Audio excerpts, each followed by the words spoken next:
बिस्मिल्लाहिर्रहमानिर्रहीम। आज का हमारा टॉपिक है software process models. So basically question बनता है कि what is a software model. So software model represents all the activities required to make a software. It's mean कि किसी भी सॉफ्टवेयर बनाने के लिए जितनी भी स्टॉक एक्टिविटीज हैं इनको किस ऑर्डर में एग्जीक्यूट करना है, किस तरह आगे लेके जाना है, इसको आप कहोगे कि ये हमारे पास क्या है, सॉफ्टवेयर प्रोसेस मॉडल है। इन एक्टिविटीज का ऑर्डर और इनको एग्जीक्यूट करने का जो मैकेनिज्म है उसका इफेक्ट ओवरऑल हमारे सॉफ्टवेयर प्रोजेक्ट के ऊपर पड़ रहा होता है। बेसिकली सॉफ्टवेयर का जो कॉस्ट है, उसकी जो टाइम है, अगर उन चीज़ों को अगर हम जहन में रखें तो इफ़िशिएंटली एंड इफेक्टिवली किसी भी सॉफ्टवेयर बनाने के लिए हमने किसी एक सॉफ्टवेयर मॉडल को सिलेक्ट करना पड़ता है। Without using a software process model the development and of a software would not be systematic and disciplined manner। कि अगर हम कोई सॉफ्टवेयर मॉडल यूज ना करें और स्क्रैच से हम सॉफ्टवेयर बनाना शुरू कर दें तो एक सिस्टमेटिक और डिसिप्लिन मैनर नहीं होगा और अल्टीमेटली इसका ड्रॉबैक यही रहेगा कि हमारा जो सॉफ्टवेयर है वो एफिशिएंट एंड इफेक्टिव नहीं है। इट्स मीन कि इसके ऊपर जो कास्ट आ रहा है या हम जो एक्सपेक्ट करने जा रहे होते हैं बेसिकली वो उन रिक्वायरमेंट्स का फुलफिल होना वो मुश्किल हो जाता है। So there must be a clear understanding among the team members about when and what to do, otherwise it would lead to project failure। और इसी तरह इट्स मीन के when and what to do कि हमने करना क्या है और कब करना है। सो अगर इन चीज़ों को हमने डिफाइन करना है सो इसके लिए सॉफ्टवेयर प्रोसेस मॉडल का होना मस्ट है। सो मतलब ये इंपॉर्टेंस है किसी भी सॉफ्टवेयर प्रोसेस मॉडल के लिए है। और जिस तरह हम ऑलरेडी पढ़ चुके हैं कि डिफरेंट प्रोसेस मॉडल्स हमारे पास अवेलेबल्स हैं। इनमें सबसे जो फंडामेंटल प्रोसेस मॉडल्स हैं, प्रोसेस मॉडल है ऑलरेडी आप पढ़ चुके हो कि लीनियर सीक्वेंशियल प्रोसेस मॉडल या वाटरफॉल प्रोसेस मॉडल। तो इट्स मीन के सॉफ्टवेयर इंजीनियरिंग के जो फंडामेंटल फेजेस हैं कि फॉर एग्जांपल रिक्वायरमेंट एनालिसिस है, डिजाइनिंग है, कोडिंग एंड टेस्टिंग है, इंटीग्रेशन है, सिस्टम के पार्ट्स को कंबाइन करना और फिर उनको टेस्ट कर देना और इंस्टॉल कर देना उस एनवायरनमेंट में, और साथ ही साथ जो मेंटेनेंस है कि मतलब जो अपडेट्स वगैरह आ रही होती हैं। इसमें एक जो चीज़ का इजाफा है जिसको आमतौर पे हम मेंशन नहीं करते वो है फिजिबिलिटी स्टडी। फिजिबिलिटी स्टडी का मतलब है कि हमने स्टार्ट में प्लान करना होता है किसी भी सॉफ्टवेयर डेवलपमेंट स्टार्ट होने से पहले कि मतलब हमारा फिजिबिलिटी क्या है, हमारा टीम कौन सा है, हमारे जो टारगेटेड जो हमारे पास जो पर्सनल है, जो टेक्निकल लोग हैं वो किस तरह है, रिसोर्सेस कितने हैं, बजट कितना है, टाइम कितना है। सो इट्स मीन कि ये फिजिबिलिटी स्टडी है कि मतलब किसी भी सॉफ्टवेयर डेवलपमेंट स्टार्ट करने से पहले हमने ये देखना होता है कि मतलब हमारी रिक्वायरमेंट्स क्या है, हमारी अपनी रिक्वायरमेंट। इट्स मीन के कितने बंदे हमें चाहिए, कितने सॉफ्टवेयर इंजीनियर हो, टाइम कितना है, बजट कितना है, कौन कौन से रिसोर्सेज हमें चाहिए, लैपटॉप मशीन्स वगैरह कौन कौन से हैं। सो मतलब ये हम देखते हैं फिजिबिलिटी स्टडी में। जब एक मतलब फिजिबिलिटी स्टडी हम कंडक्ट कर लेते हैं हमें पता हो जाता है कि मतलब ये इन्हीं रिक्वायरमेंट्स के साथ हम किसी भी सॉफ्टवेयर को आगे लेके जा सकते हैं। तब जाके हम रिक्वायरमेंट्स के ऊपर आते हैं कि मतलब ये रिक्वायरमेंट एनालिसिस है, ये कस्टमर की ये रिक्वायरमेंट्स में इन्हीं रिक्वायरमेंट्स को हमने फुलफिल करना है। जिस तरह क्लास में हम पढ़ चुके हैं कि ये जो रिक्वायरमेंट्स हैं ये फंक्शनल रिक्वायरमेंट्स भी हो सकती है, नॉन फंक्शनल रिक्वायरमेंट्स भी हो सकती हैं। और रिक्वायरमेंट एनालिसिस के लिए सबसे पहला जो स्टेप है वो रिक्वायरमेंट गैदरिंग है कि हमने रिक्वायरमेंट्स को कलेक्ट करने हैं कि हमारा जो कस्टमर है उनकी रिक्वायरमेंट्स क्या है। उन रिक्वायरमेंट्स को हम ऑलरेडी पढ़ चुके हैं कि क्वेश्चनेयर के थ्रू, इंटरव्यूज के थ्रू हम बाकायदा जाते हैं अपने कस्टमर के साथ, उनसे कंसल्ट करते हैं कि आपकी रिक्वायरमेंट्स क्या है। जब एक मरतबा वो रिक्वायरमेंट्स फाइंड हो जाते हैं उन रिक्वायरमेंट्स को हम डॉक्यूमेंटेड फॉर्म में लेके आते हैं और इसे एक एसआरएस डॉक्यूमेंट हमारे पास बन जाता है। फिर बारी आती है डिजाइन के ऊपर। रिक्वायरमेंट एनालिसिस में हम ये सोचते हैं कि व्हाट टू डू। अब डिजाइन फेज में हमने करना है कि हाउ टू डू, कि इन चीजों को अचीव करना, इन रिक्वायरमेंट्स को फुलफिल कर देना ये किस तरह होगा कि मतलब हमने करना क्या है। सो डिजाइनिंग में हम सॉफ्टवेयर की जो डिजाइनिंग है वो स्टार्ट कर लेते हैं और जब एक मरतबा डिजाइनिंग फाइनल हो जाए तो फिर ये कोडिंग है और टेस्टिंग का मैकेनिज्म शुरू हो जाता है कि मतलब किसी भी मशीन अंडरस्टैंडेबल लैंग्वेजेस में हम अपने जो डिजाइन डॉक्यूमेंट है उसको कोडिंग फॉर्म में लेके आते हैं, मशीन अंडरस्टैंडेबल लैंग्वेज में लेके आते हैं। फिर बारी आती है इंटीग्रेशन एंड सिस्टम टेस्टिंग कि अगर हमारे कोडिंग्स के डिफरेंट पार्ट्स है सब को आप इंटीग्रेट कर लो और इसकी जो टेस्टिंग है वो आप शुरू कर दो।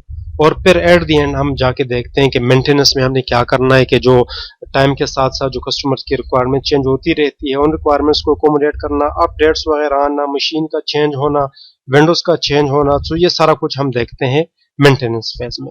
लेकिन बेसिक हमारा जो टॉपिक है वो प्रोसेस मॉडल्स के ऊपर है। So already linear waterfall model या लीनियर सीक्वेंशियल मॉडल ये हम तफसील के साथ हम पढ़ चुके हैं।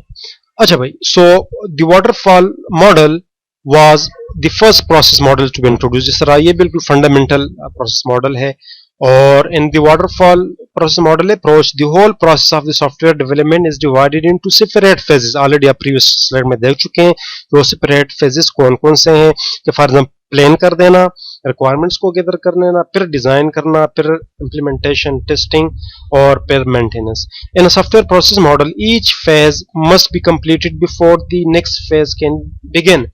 सो सॉफ्टवेयर मॉडल के अंदर ये रिस्ट्रिक्शंस है कि मतलब हम तभी नेक्स्ट फेज में जंप कर सकते हैं कि अगर हम एक फेज कंप्लीट कर चुके हैं, तो इट्स मीन एक फेज कंप्लीट होने के बाद हम दूसरे फेज में जंप करेंगे। ये इस मॉडल की रिस्ट्रिक्शंस है, मतलब ये रिक्वायरमेंट्स है कि अगर हम ये मॉडल फॉलो कर रहे हैं तो इट्स मीन कि ये रिस्ट्रिक्शन हमने मस्ट फॉलो करना होगा, कि मतलब अगर एक फेज कंप्लीट ना हो तो नेक्स्ट फेज में हम जंप नहीं कर सकते।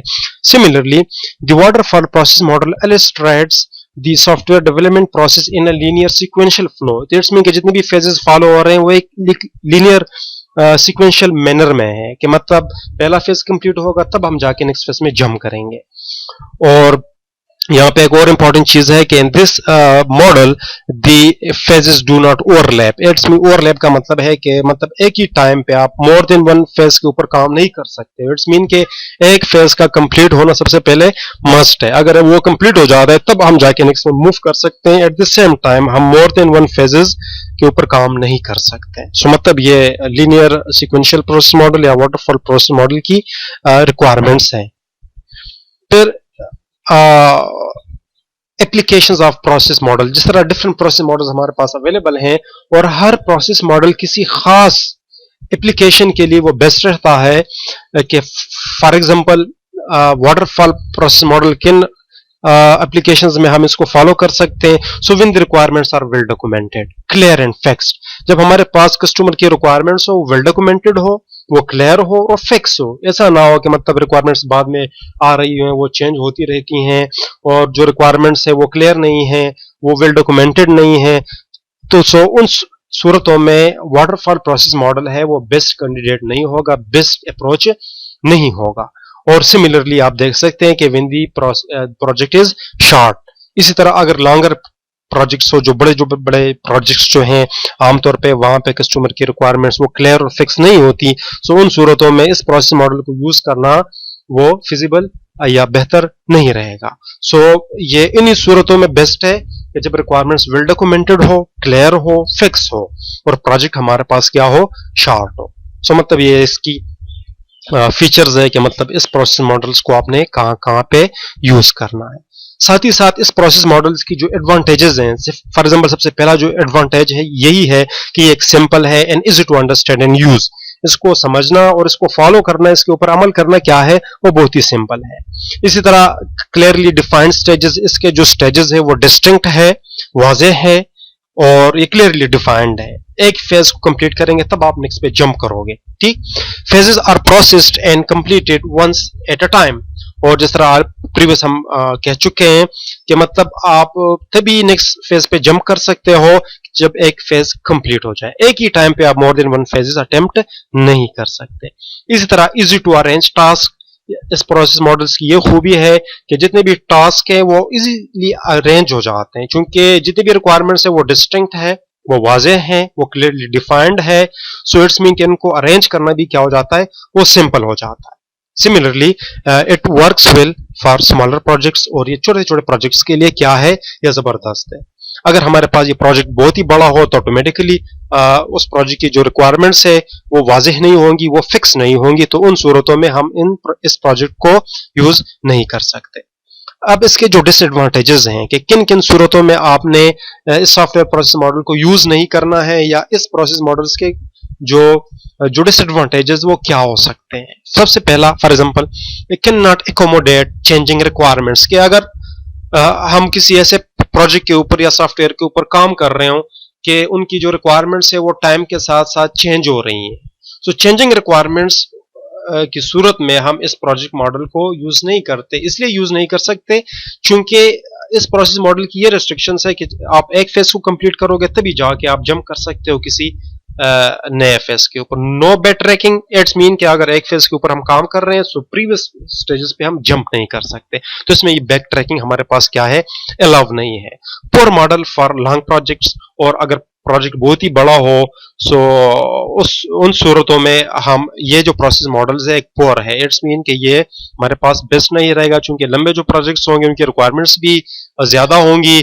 सो उन रिक्वायरमेंट्स को फिक्स कर देना, उनको क्लियर बता देना, उनको डॉक्यूमेंट करना क्या होगा, एक मसला हो जाएगा। सो इसलिए मतलब ये प्रोसेस मॉडल उन सूरतों में बेहतर अप्रोच नहीं होगा।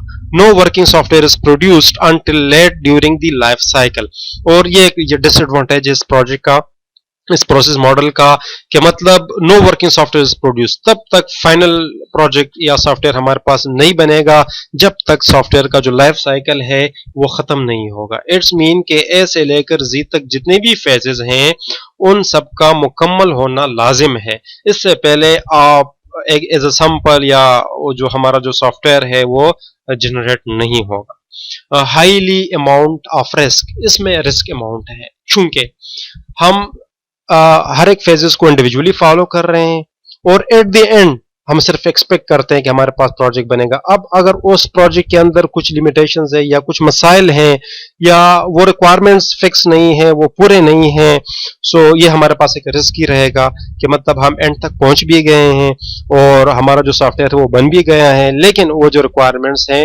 वो पूरी तरह वो कवर नहीं हो चुके हैं, तो ये एक रिस्क एलिमेंट इस प्रोसेस मॉडल में हमारे पास रहेगा।